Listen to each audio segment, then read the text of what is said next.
Selamat sejahtera. Hari ini cikgu akan mengajar cara mentaksir graf jarak lawan masa dan mencari laju dan purata laju berdasarkan graf jarak lawan masa. Raja di atas menunjukkan gerakan kereta dari bandar P ke bandar R dalam masa 3 jam. Garis OA, kereta tersebut bergerak dari bandar P ke bandar Q dalam masa 1 jam. AB, yang garis mentata ini. Kereta tersebut berhenti di bandar Q selama 3/4 jam atau 45 minit. Garis BC, kereta tersebut meneruskan perjalanan dari bandar Q ke bandar R. Sekarang kita tengok raja kedua. Raja di atas menunjukkan pergerakan sebuah teksi. OP, teksi bergerak dari bandar A ke bandar B dalam masa 30 minit. PQ,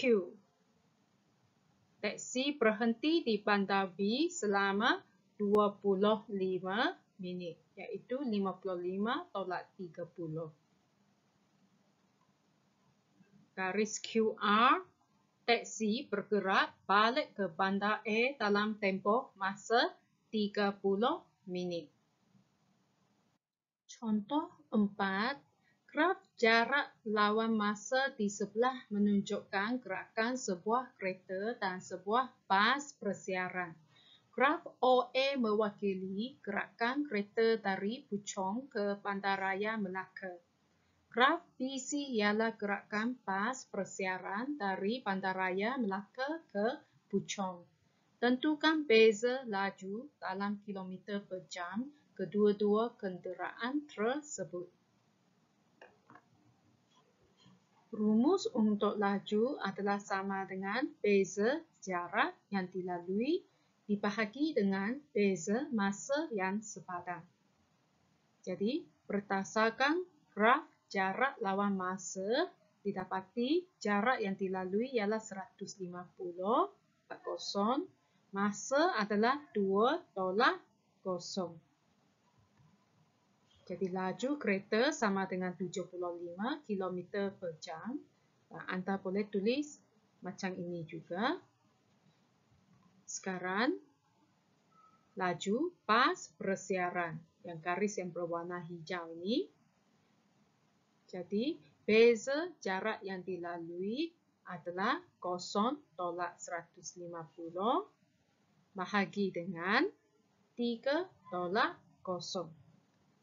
Jadi, sama dengan negatif 50 km per jam. Mengapa jawapan ada tanda negatif? Tanda negatif bermakna arah gerakan bas persiaran bertentangan dengan arah gerakan kereta. Tapi untuk jawapan akhir, anda kena ubahkan negatif kepada positif. Jadi kena tulis macam ini, 50 km per jam. Okey. Jadi kena ingat, laju tidak ada negatif. Saya tak boleh kata saya hari ini memandu kereta dengan kelajuan negatif 100 km per jam. Sekarang, kita kena tentukan beza laju dalam kilometer per jam kedua-dua kenderaan tersebut. Maka, beza laju sama-sama dengan 25 km per jam. Jadi, ini H sebab dalam bahasa Inggeris, tolong ubah kepada J.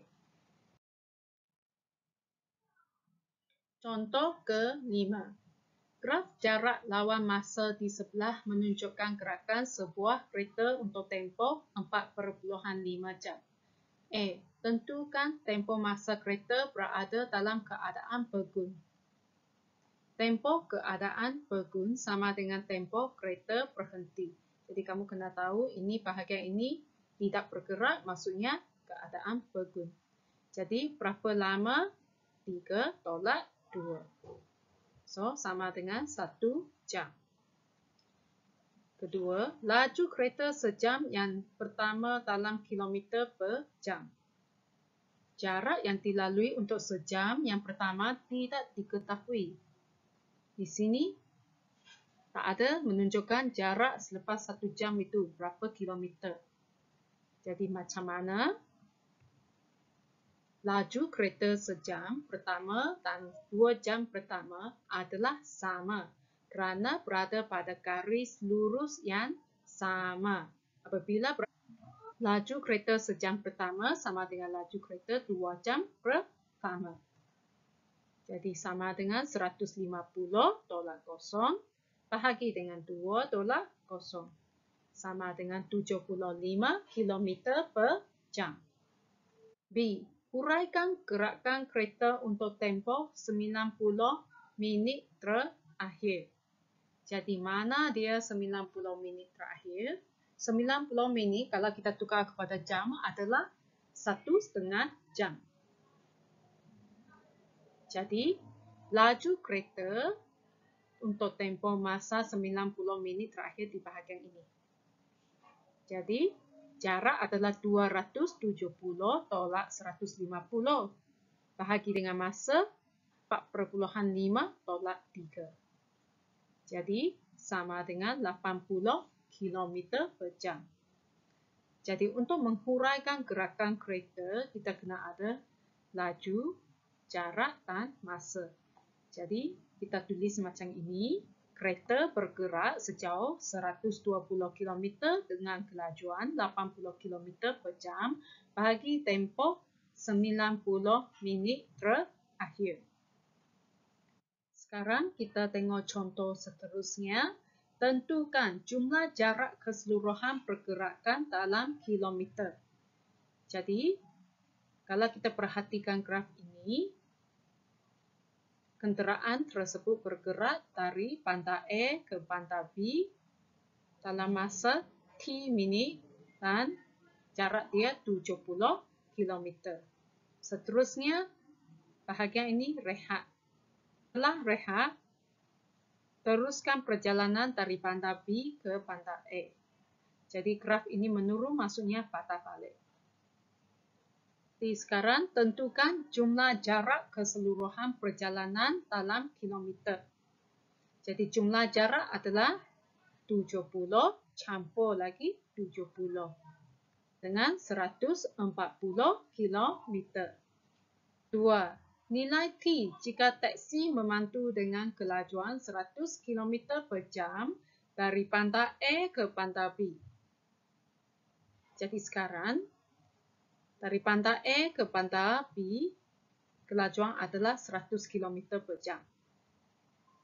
So, kita akan tuliskan macam ini, kelajuan 100 km per jam sama dengan jarak 70 tolak kosong bahagi dengan masa dia T tolak kosong. Dan jangan lupa, oleh kerana sini adalah minit, jadi kena tukar kepada jam sebab dalam kelajuan unit dia kilometer per jam. Jadi T tolak kosong dibahagi dengan 60. 100 darab T per 60 sama dengan 70. T per 60 sama dengan 70 per 100. T sama dengan 70 per 100 darab 60. T sama dengan 42 minit. Jadi sekarang, huraikan perjalanan taksi bandar B ke bandar A. So, di bahagian belakang ini, B ke A. Jadi, sebelum kita huraikan, kita kena cari kelajuan dia. Jadi, guna rumus keturunan, laju sama dengan 70 tolak kosong bahagi dengan 55 tolak 90. Dan 55 tolak 90 ini kena dibahagi dengan 60 sebab kena tukar unit kepada jam. Jadi sama dengan negatif 120 km per jam. Dan kamu kena tahu kenapa dia ada negatif.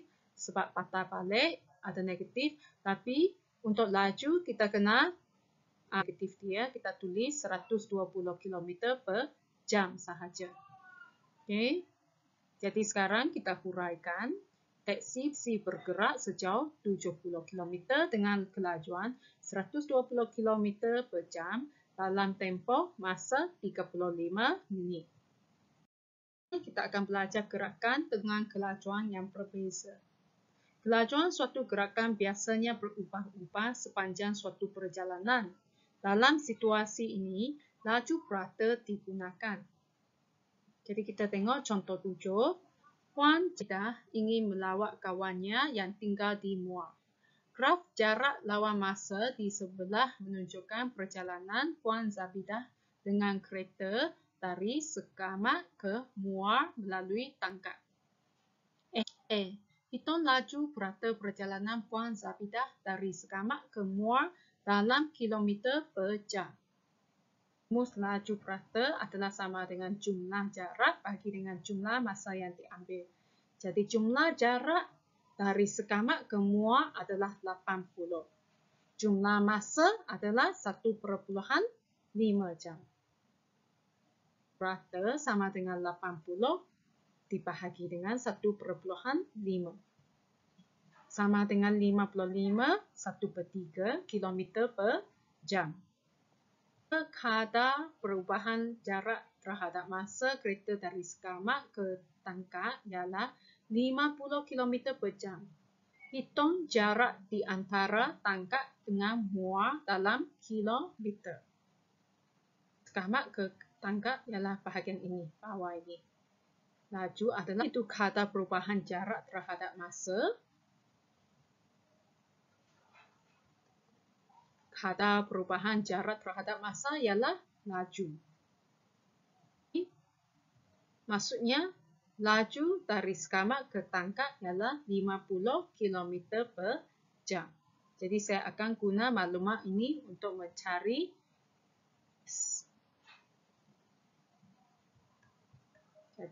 jarak sama dengan laju darab dengan masa. Sama dengan laju dia 50 km per jam darab dengan masa dia 1 jam. Sama dengan 50. Jadi nilai S di sini adalah sama dengan 50. Jarak di antara Tangkak dan Muar di bahagian atas ini ialah 80 tolak 50. Sama dengan 30 km. C. Uraikan gerakan kereta dari Sekamat ke Muar. Kereta bergerak sejauh 80 km dalam tempoh 1.5 jam dengan laju purata 55 1/3 km per jam. Jadi oleh kerana ada dua kelajuan di sini, jadi kita pakai laju purata. Sekiranya anda rasa video ini membantu, sila tekan like dan subscribe channel Madam Wan. Terima kasih.